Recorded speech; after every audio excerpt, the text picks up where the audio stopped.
Hey, it's Captain Matt, Boater's Secret Weapon, and today we're talking about buying used center consoles and what to look out for, the major issues that you'll find on buying a used center console.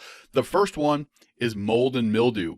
In that environment at the coast, you've got all the moisture and the humidity, and it's so hard to keep the mold and the mildew off the upholstery, off the everywhere on the boat, really.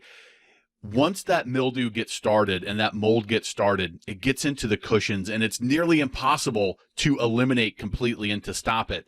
The best you can hope for is to clean it and to make it look good, keep the boat as dry as possible, and then clean it again in another couple of years. So understand that when you see that mold and mildew, you're never going to get rid of it completely. Make sure that you're looking for it tucked in those cracks and the crevices, in those little areas that may not get wiped dry, and then try to keep the boat as dry as possible to eliminate that from really spreading even more.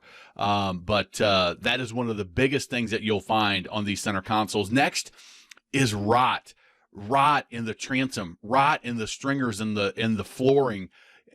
That is something that you really have to inspect completely. We talk about it in our how to buy a used center console video of how to inspect for it, how to look for it, so you don't come up with a very expensive, costly, time-consuming, labor-intensive fix for the boat that you're looking at. Next, you'll see the center consoles have a lot of plumbing. You have your live wells, your bait wells, your freshwater, your raw water washdowns. You may even have a head compartment.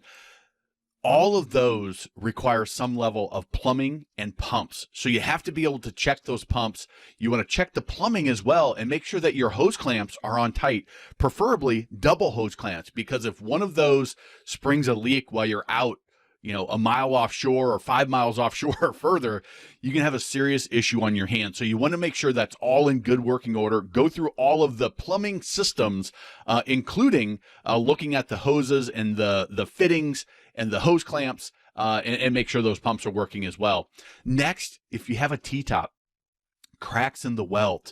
This is so common to have cracks in T-tops that maybe have been beaten a little bit more and really taken out in rough seas. Maybe the welds weren't as solid as they should be. Maybe you've got some flex in the deck of the boat or the way it's attached, and you can find those welds will crack. So you really want to look at every single joint, every single area on that T-top, and make sure some of the welds may have even been re-welded, where you can see that weld has kind of been doubled up, and you want to look for what they call the layer of dimes, which is a nice weld where it looks like a bunch of dimes just laid on top of each other. And that's the spot where you want to look for the cracks as well. And once that crack starts in a weld, assume that it's going to continue along that weld line or wherever the weakest point is. Really pay attention to that. It can be a costly repair, and it can cause potentially some serious damage and harm if that T-top fails while you're out in rough conditions. Next is wiring. Because you have all these electronics, you have all the pumps, you have all the components throughout the boat, you want to make sure that your wiring is in good shape. One of the most difficult things to diagnose on a boat is electrical issues. Electrical issues could potentially cause fire, which is a very bad thing when you're out on the water, especially if you're further offshore. So you want to check the wiring under the helm. You want to check the wiring at the batteries. Make sure you've got the proper fuses. Make sure that the battery is wired cleanly and properly. There's no corrosion. The batteries are charged. And you also, as best you can, you want to look to make sure that you don't have any chafing going on the wire. You haven't had any critters get in and chew through wiring. That everything is clean, everything is going to be easy to diagnose, and that it's not just a rat's nest, kind of like you see here in this image, and things are a little bit more cleaned up. The corrosion is at a limited level, and that anywhere there's a connection, not only do you have the connection, but preferably it's heat shrunk and it's protected from the additional corrosion that can come from the saltwater environment. The trailer.